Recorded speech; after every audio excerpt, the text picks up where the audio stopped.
സ്വകാര്യ വിദേശയാത്രയ്ക്ക് ശേഷം മടങ്ങിയെത്തിയ മുഖ്യമന്ത്രി പിണറായി വിജയന് മുന്നിലുള്ളത് നിരവധി ഭരണ രാഷ്ട്രീയ വിഷയങ്ങളാണ്. മുന്നണി ബന്ധത്തെ ബാധിക്കാത്ത രീതിയിൽ രാജ്യസഭാ സീറ്റ് തർക്കം പരിഹരിക്കണം.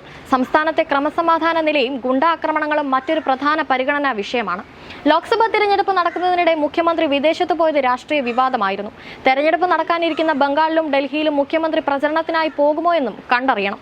ഈ മാസം 6-നാണ് മുഖ്യമന്ത്രി വിദേശത്തേക്ക് പോയത്. പകരം ചുമതല ആർക്കും നൽകിയിരുന്നില്ല. LDFിലെ പ്രമുഖ ഘടകകക്ഷികളെല്ലാം രാജ്യസഭാ സീറ്റിനായി അവകാശവാദം ഉന്നയിച്ചത് മുന്നണിക്ക് തലവേദനയാണ്. CPI, Kerala Congress M, RJD, NCP എന്നിവരെല്ലാം അവകാശവാദവുമായി രംഗത്തുണ്ട്. CPI സംസ്ഥാന സെക്രട്ടറി ബിനോയ് വിശ്വവും Kerala Congress M chairman Jose K മാണിയുമാണ് രാജ്യസഭാ സീറ്റ് ഒരേ സമയം ഒഴിയുന്നത്.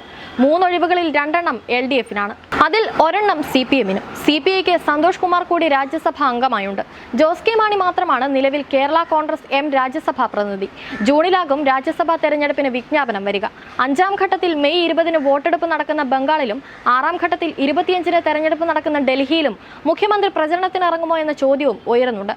മുഖ്യമന്ത്രി സാധാരണ നിലയിൽ മറ്റ് സംസ്ഥാനങ്ങളിൽ തെരഞ്ഞെടുപ്പ് പ്രചരണത്തിന് പോകാറില്ലെന്ന് പാർട്ടി നേതൃത്വം പറയുന്നു. നാട്ടിലുള്ളപ്പോഴും മറ്റ് സംസ്ഥാനങ്ങളിൽ പ്രചരണത്തിന് പോയിരുന്നില്ല. കേരളത്തിൽ കോൺഗ്രസുമായി CPM നേരിട്ട് ഏറ്റുമുട്ടുമ്പോൾ മറ്റ് സംസ്ഥാനങ്ങളിൽ ഇന്ത്യ മുന്നണിയുടെ ഭാഗമാണ് ഇരു പാർട്ടികളും. മുഖ്യമന്ത്രി പ്രചരണത്തിനിറങ്ങിയാൽ ഇക്കാര്യം അവിടെ രാഷ്ട്രീയ ചർച്ചയാകും. അതേസമയം ഗുണ്ടകളുടെ എണ്ണം വർദ്ധിക്കുന്നതിനെതിരെ കർശന നടപടികൾ വേണ്ടിവരും. മുൻപ് നടന്ന ഉന്നതതല യോഗങ്ങളിൽ മുഖ്യമന്ത്രി കർശന നടപടിക്ക് നിർദ്ദേശിച്ചെങ്കിലും തെരഞ്ഞെടുപ്പ് വന്നതോടെ നടപടികൾ അവതാളത്തിലാവുകയായിരുന്നു. 3 വിദേശ രാജ്യങ്ങളിലൂടെ 19 ദിവസം നീണ്ടു നിൽക്കുന്ന യാത്രയെക്കുറിച്ച് ഔദ്യോഗികമായി ഒരു വിവരവും അറിയിക്കാതെയായിരുന്നു മുഖ്യമന്ത്രി പിണറായി വിജയന്റെ യാത്ര. മുഖ്യമന്ത്രി കുറച്ച് ദിവസത്തേക്ക് ഓഫീസിൽ ഉണ്ടായിരിക്കില്ലെന്ന് മാത്രമായിരുന്നു സ്റ്റാഫ് അംഗങ്ങളെ അറിയിച്ചിരുന്നത്.